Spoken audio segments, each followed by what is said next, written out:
Tell me, when you look at Mike's career, especially those last 10, 15 years, people look at Mike, and since they're not fighters, Roy, they don't understand some of the choices he made and what's going on in his head. But since you were a fighter and you know, A, what it's like to be in the ring, C, what it's like to fight your demons, then to be in the public eye. I mean, for you to see the trajectory of Mike's, tragic career, the ups and the downs, can you see that and comprehend it more so than, say, the average person?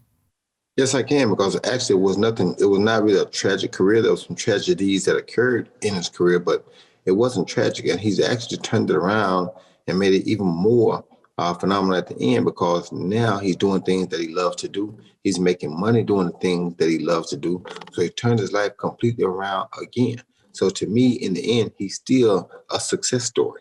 Nothing to be ashamed of. I mean, maybe some of the choices and decisions he made, but some of the choices I think were wrongfully done, because I can't see, first of all, how you put him in jail when somebody goes to his room at 10 o'clock at night, and what are you going to Mike Tyson's room expecting to happen at 10 o'clock at night? I mean, look how big Mike Tyson was. Look how huge Mike Tyson is. Who goes to Mike Tyson's room at 10 o'clock at night and not expecting something crazy to happen? So to me, it's like, I'm not saying you should do nothing wrong to anybody, but to me, it seemed like the person went there looking for trouble. Almost. I'm not sure they did, but it's just, I'm not sure. You know what I'm saying? So it's like you can see both sides, but some things I can't really hold him accountable for. Other things you can't hold him accountable for. So it's like he had his life, he had his ups and downs, which we all have our ups and downs. But for the most part, I don't see him being the bad guy people always try to make him out to be. I think he's a better guy than that, and I know he's a lot smarter than people make him out to be. So I think his career has been really pretty awesome, with a few black spots in it. But who doesn't have an awesome career that doesn't have black spots in it?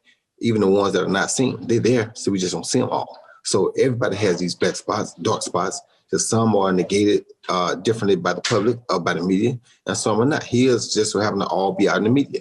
So he's no different than anybody else, in my opinion, just except that he did a great job recovering from where he started at. Yeah, it's fascinating to hear him talk now about some of the things that he did. Have you heard him talk about like the times in the past when he lashed out at the press and got in the face of fighters? When he talks about it now, he's like, yeah, that's the scared me coming out. That's what I did when I was scared and insecure.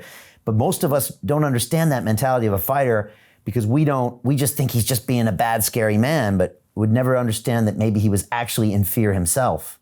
Mm-hmm. And he was a lot of time, but he's not afraid to admit that now, because he's grown up. That's called a maturity. He's matured to a point to where he can admit those issues now. When he was on top of the world, he couldn't admit that. It would make him look soft or look weak, and people would have took advantage of it. But now that he's beyond that point, he can admit that now. It's called maturity. Do you listen to his podcast and stuff? Because he's a fascinating, highly intelligent, highly spiritual guy who understands the human condition at a level I don't think most people would ever imagine. Of course, no, I don't listen to him, but I know he's very smart. I knew that already, so I told you he's a very smart guy. I knew that anyway. And he knows a lot more than people give him credit for. So